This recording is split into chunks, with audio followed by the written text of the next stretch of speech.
Estamos con Thelma Luzani acompañándolos. Hoy sin Pedro Brigger, eso no quiere decir que estamos solos, no. Thelma, porque estamos acompañados por Camila Vallejo y Carol Cariola, dirigentes estudiantiles, vicepresidenta de la Federación de Estudiantes de la Universidad de Chile. Camila y Carol, secretaria general de las Juventudes Comunistas de Chile y ex dirigente estudiantil, también nos están acompañando para analizar qué es lo que está pasando hoy en Chile, además de otros temas, Thelma, que vamos a estar tratando, como los últimos sucesos en Francia, las implicancias que tiene esto en plenas elecciones francesas, falta un mes para las elecciones francesas. Y el extraño aprovechamiento que ha hecho Nicolás Sarkozy de este tema. También vamos a estar hablando de Uruguay, repasando lo que ha sido en los 2 primeros años de gobierno de José Pepe Mujica. Exactamente. Pero si te parece, vamos ya al primer tema, que obviamente es Chile. Estuvimos siguiendo muchísimo desde acá, desde Argentina, el tema chileno, sobre todo la propuesta de ustedes de una educación, digamos, cambiar el sistema educativo, cambiar el proyecto que ya venía de la época de Pinochet. Bueno, la primera pregunta sería un poco que cuenten cuál es el plan para este año, justamente, que está, supongo, por empezar a nivel educativo. Mira, a ver, la verdad es que primero hay que contextualizar. Nosotros iniciamos el proceso de movilización ya fruto de un largo trabajo de organización, de debate, de diagnóstico común, consciente de que teníamos que transformar y democratizar no solamente la educación superior, sino que el sistema educacional en su conjunto, heredado de la dictadura militar, profundizado por los gobiernos de la concertación, totalmente hegemonizado por la lógica del mercado, tanto lo poco que llega al sistema público como al sistema privado.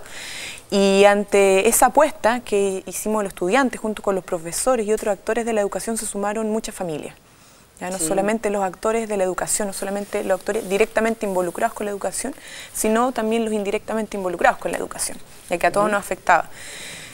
Movimiento masivo, transversal, sin embargo, tuvimos un gran desgaste, o sea, fueron muchos meses de movilización sin respuesta del gobierno. ¿Cuántos meses fueron?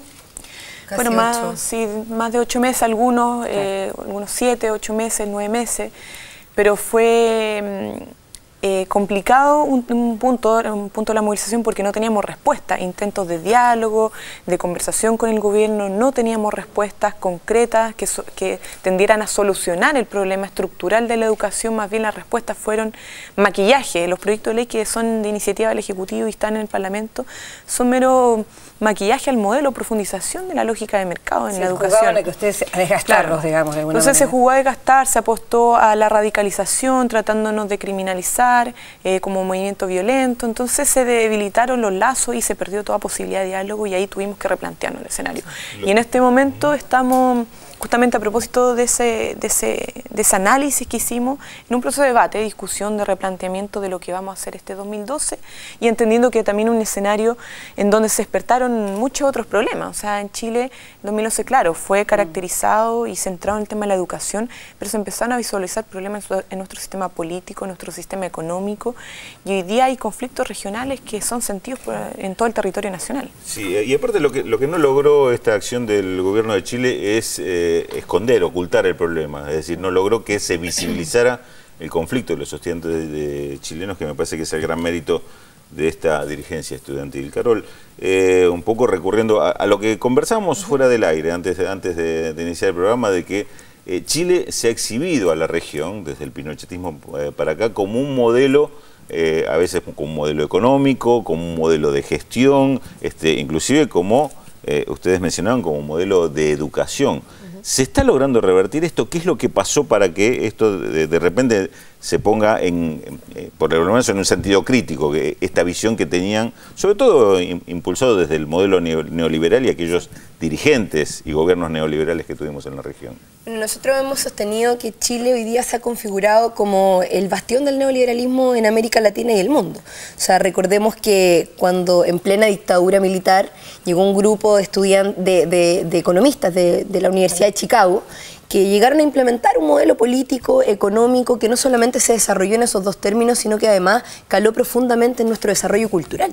Y eso es principalmente el problema que se ha sostenido en Chile durante muchos años, el adormecimiento de la sociedad, el acostumbramiento y la naturalización de la desigualdad, de los problemas económicos, de los problemas políticos, de la concentración del poder económico, del poder político, del poder mediático. O sea, hoy día hay una élite hay una minoría que es la que conduce, la que dirige, la que sostiene y la que de alguna u otra manera determina las condiciones y el futuro de todo un pueblo. Y eso es precisamente, creo yo, lo que ha venido cambiando y es el gran triunfo de lo que generó el movimiento estudiantil el año 2011. ¿Y ustedes sienten que esa hegemonía está cuestionada hoy? Absolutamente. De hecho, yo creo que es precisamente a lo que hemos avanzado. O sea, ese es el triunfo que dejó el movimiento estudiantil, que logró avanzar a transformarse en un movimiento social transversal, donde, como decía Camila, no solamente estaban los estudiantes, estaban los trabajadores, los pobladores, las dueñas de casa, se desarrollaron asambleas ciudadanas en cada una de las comunas, y es eso lo que hoy día nos hace decir que cambia el paradigma. Hoy día el modelo político, económico, cultural que se ha desarrollado a partir del neoliberalismo está cuestionado, y está cuestionado precisamente desde esa perspectiva. La hegemonía cultural del neoliberalismo en Chile está fisurada, y eso es algo que nosotros hoy día lo vemos, se patenta con las movilizaciones regionales, con el movimiento de pobladores en Aysén, en Calama, los portuarios que se han venido movilizando. O sea, yo creo que ese es el gran triunfo y la gran ganancia del movimiento social que se levantó en el año 2011. Porque justamente una cosa que parecía contradictoria desde la Argentina era eso, ver cómo la clase media los apoyaba, cómo los apoyaban los obreros, ese Chile que despertaba, que parecía que despertaba, pero al mismo tiempo había votado a Piñera. Exacto. O sea, había algo muy contradictorio ahí. ¿Cómo está hoy la situación? ¿Qué porcentaje de popularidad tiene Piñera y cómo sería si hubiera elecciones ahora? Sí, mira, la verdad es que justamente los chilenos hicieron una apuesta. A ver, hay que entender el contexto. Los gobiernos de la Concertación también dejaron mucho que desear. Y el voto a favor de la derecha también fue un pseudo voto de castigo a la Concertación. Empezaron ese año, esas elecciones, a generar bloques opositores legitimando la administración de una Concertación que se mostraban un poco como izquierda o centroizquierda a nivel mundial, pero mantenía un modelo absolutamente neoliberal. Lo administraron, lo profundizaron. Pero claramente la apuesta también de los chilenos, y hay un sociólogo chileno que también plantea esa tesis, un poco compartida, de que finalmente la apuesta era ser, bueno, un empresario capaz de multiplicar su riqueza podía también multiplicarnos la riqueza a nosotros. Pero esa apuesta de tener el poder económico empresarial en el gobierno se derrumbó. Esa tesis se derrumbó y hoy día la gente entiende que eso no va a significar mayor chorreo en ningún caso, sino que va a ser la profundización de la desigualdad, la profundización de la concentración del poder económico. Y es lo que finalmente hoy día se ha venido desarrollando con tanta claridad, contrario a lo que se vendió hacia afuera, que éramos los jaguares de Latinoamérica, que el crecimiento económico, que nuestra macroeconomía, pero a nivel concreto, a nivel social, eso no se ve reflejado en la materialidad, en las condiciones de vida de la mayoría de la gente. Sí, y eso ha sido castigado, ¿eh? Sebastián Piñera hoy día tiene un 33% de aprobación, un alto porcentaje de desaprobación, y eso llegó a tener un porcentaje histórico. O sea, hubo encuestas en que arrojaron que Piñera tenía solamente un 23% de aprobación, y así también el gobierno. Entonces, hay un castigo, evidentemente acá el gobierno también ha privilegiado. Cambios de gabinete. Exacto, con cambios de gabinete, el ministro cambió entre oportunidades, o sea, el gobierno tuvo el remesón. Y ellos tuvieron que tomar una opción política que era priorizar su ideología, porque detrás de esto también hay un debate ideológico muy profundo y que tiene que ver precisamente con la mercantilización de los derechos básicos, que es finalmente lo que el pueblo chileno ha puesto en cuestionamiento.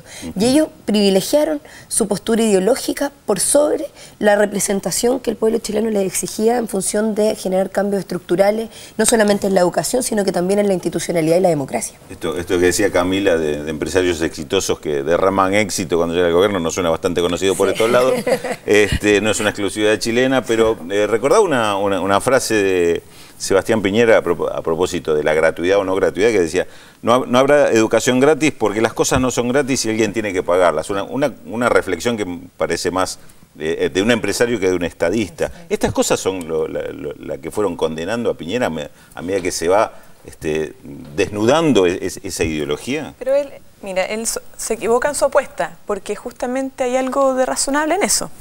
Él, a través de eso, quería decir que nuestra apuesta era regresiva, que exigir educación gratuita era un planteamiento absolutamente regresivo porque le íbamos a dar gratuidad a los más ricos.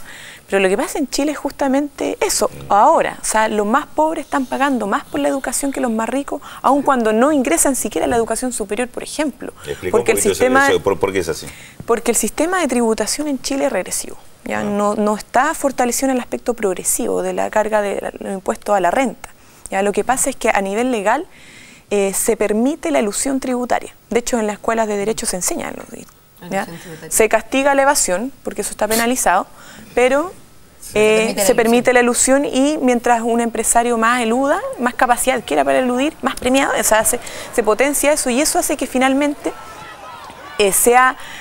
pague el hijo de empresario, el hijo de las familias más ricas pague menos, pagando directamente la educación, 500.000 pesos al mes, no sé cuántos pesos será argentino, que pagar impuestos, tributar al Estado. Entonces la verdad es claro, alguien tiene que pagar, pero justamente a través de un sistema tributario que permita recaudar fondos al Estado para financiar por completo la educación, donde los más ricos se pongan más y no así los más pobres. Déjame Pero además una visión muy simplista. Un concepto técnico nada más. Cuando hablamos de elusión quiere decir encontrar la trampa a la ley para no pagar un impuesto. Sí. La diferencia de evasión, que evasión es no cumplir con la ley. Por eso se castiga la evasión. Es una evasión directa. Y la ilusión se enseña, como dice Camila Vallejo. Se premia al pícaro. La ley siempre privilegia finalmente a los más ricos. Hablábamos antes del tema del acompañamiento de otros sectores sociales. Yo quería preguntarle si efectivamente ese acompañamiento es un acompañamiento pasivo o hubo algún tipo de participación más activa, por ejemplo, de los movimientos obreros, el tema de los mineros, si se vinculó un poco el problema del cobre con el problema de la educación. ¿Hasta dónde se llegó en ese punto y cuáles son las falencias que presentó este frente común? Una cosa muy breve. Nosotros el año pasado decíamos, el movimiento adquirió características de movimiento social y alcanzó una mayor transversalidad, pero todavía muy inorgánica. O sea, esto es un movimiento en desarrollo. Nosotros no estamos hablando de que estamos en el mejor momento de la articulación social, de la unión estudiante, trabajador, poblador. No, o sea, se está configurando y esto está en desarrollo.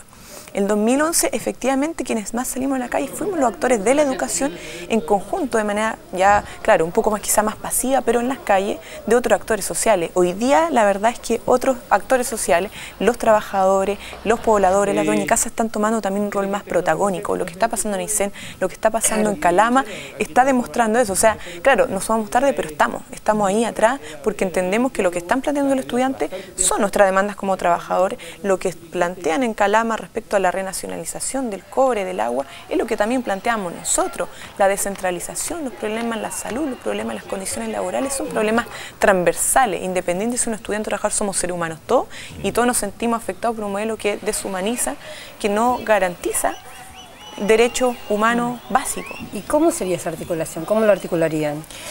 Bueno, ese es el desafío. El gran desafío en que estamos trabajando, ¿cierto? Estamos ahí viendo cómo generar las redes, los lazos, a través de qué forma, se plantean las asambleas ciudadanas, las asambleas territoriales y mesas sociales en distintas regiones. Por ahí va un poco el camino en función de generar una lucha más multisectorial, más que un sector defendiendo su demanda gremial. Igualmente este año tienen planificado, digamos, como el año pasado, marchas, que por otro lado eran sumamente creativas y fueron seguidas. Yo recuerdo hubo manifestaciones que había más de 100.000 personas, ¿no es cierto? ¿Piensan seguir con este tipo de movidas? Sí, bueno, yo quería agregar un poco a lo que decía Camila, que el año pasado hubo un hecho que marcó cualitativamente precisamente dar ese salto de lo estudiantil a lo social y a lo transversal, que fue el gran paro que tuvimos el 24 de agosto. Fue un paro donde la Central Unitaria de Trabajadores se sumó no solamente a ser un actor de apoyo a las demandas del movimiento estudiantil, sino que se levanta una declaración de principios por la democracia. Y yo creo que es ahí precisamente donde damos el salto cualitativo, porque ahí es donde se materializa el cuestionamiento a la institucionalidad y particularmente a la Constitución. O sea, recordemos que en Chile hay una Constitución que fue heredada de la dictadura, una Constitución que a nuestro gusto es una Constitución antidemocrática en su esencia, o sea, desde su desarrollo para adelante. Y eso se plasma, ¿cierto?, en este documento que recorre todo el país, que levanta nuevas manifestaciones y que da paso y da vida a la articulación de nuevos actores que se suman a estas demandas de reforma tributaria, de cambio del sistema electoral binominal, de cambio de la Constitución, o sea, de cambio del sistema binominal. O sea, hay una maduración de las demandas más allá de la lucha por la educación gratuita de calidad. Y evidentemente también esta sumatoria de actores, esta nueva convergencia social está caracterizada por lo innovador que fue el movimiento. O sea, los estudiantes también buscaron nuevos mecanismos de manifestación. Ya no solamente era la marcha, estuvo el thriller por la educación frente a la Moneda, donde 5.000 estudiantes bailaron y caracterizaron que la educación estaba muriendo, que estaban los zombies, en fin. Habían un montón de otras iniciativas que se desarrollaron a partir de poder buscar mecanismos que sumaran a la ciudadanía y que hicieran sentido y quisieran escuchar lo que muchas veces antes se había dicho, pero que no habían escuchado por condenar solamente las formas. Claro, ¿cómo fue la ocupación de la UDI? Bueno, la UDI nosotros la ocupamos precisamente porque la UDI representa uno de los partidos de gobierno más conservadores. Es el partido de gobierno que más trabas ha puesto precisamente en hacer transformaciones políticas de fondo, como por ejemplo cambiar el sistema binominal. Ellos se opusieron siquiera a debatir el tema del aborto terapéutico y por esa razón ya además son uno de los que han propiciado la represión excesiva, ¿cierto?, que ha tenido el pueblo de Aysén en sus movilizaciones en la última semana. Por esas tres razones nosotros ocupamos la UDI, ocupamos el patio de la sede de la UDI, fue una ocupación pacífica, particularmente encabezada por la Juventudes Comunistas, donde quisimos encarar en el contexto de los 2 años de gobierno, decirle en su cara que lo están haciendo mal, que no están representando los intereses del pueblo, los intereses de las mayorías, y alguien tenía que decírselo, y fuimos nosotros quienes tomamos la responsabilidad de hacerlo y hacerlo en su cara y en el núcleo finalmente de los que han puesto las principales trabas del avance de la democracia. Camila Vallejo, decías antes que en un momento lograron que la lucha estudiantil se convirtiera en un movimiento social, pero no se avanzó en lo orgánico. ¿Ese paso es necesario, es imprescindible para seguir avanzando? Esa organicidad, con, por ejemplo, con los movimientos, la dirigencia gremial, obrera gremial, me refiero. Justamente todo lo contrario, se empezó a avanzar en lo orgánico. Nos dimos cuenta de que había una necesidad de darle mayor transversalidad y mayor organización a este movimiento que estaba en las calles, que había gente en las calles que sumaba por solidarizar, ¿cierto?, porque se sentía convocado, pero no es parte de ninguna orgánica. Y es por eso que se fueron conformando, por ejemplo, las asambleas ciudadanas y asambleas territoriales, que a lo mejor gente a pie que no tiene una organización ni estudiantil, ni sindicato, ni junta de vecinos, pero encuentra su espacio de representación y convergencia, debate, discusión y de elaboración de propuestas, es decir, se siente parte en un espacio territorial que son la Asamblea Ciudadana Territorial. Ahora, claro, hay que darle mayor fortaleza, eso hay que potenciarlo, en vista de que finalmente lo que estamos haciendo nosotros es apostando a una construcción de un nuevo modelo social, nosotros como estudiantes a partir también de la educación, pero sin eludir otras temáticas que hoy día están sobre la mesa y de las cuales nosotros no podemos desconocer. Entonces, efectivamente, claro, empieza el 2011 a posicionarse elementos de movimiento social y que hoy día están en desarrollo, se están fortaleciendo, están avanzando, y es tarea de todos nosotros también apostar a ese fortalecimiento. Desde los estudiantes, los trabajadores, hay mucha voluntad en ir en esa dirección. Además de la militancia, es también que lo siga, como fue el caso de los estudiantes, la clase media, la población en general, ¿no? Porque a veces lo más sencillo es, digamos, articular con el resto de la militancia, pero bueno, el tema es que toda la población lo siga como lo siguió en el 2011. Incluso más allá de eso, los mismos actores políticos, o sea, yo creo que el movimiento social en Chile ha alcanzado una transversalidad no solamente en lo social, sino que también en lo político. Y esa brecha que se intenta poner siempre entre lo social y lo político, hoy día cada día se estrecha más.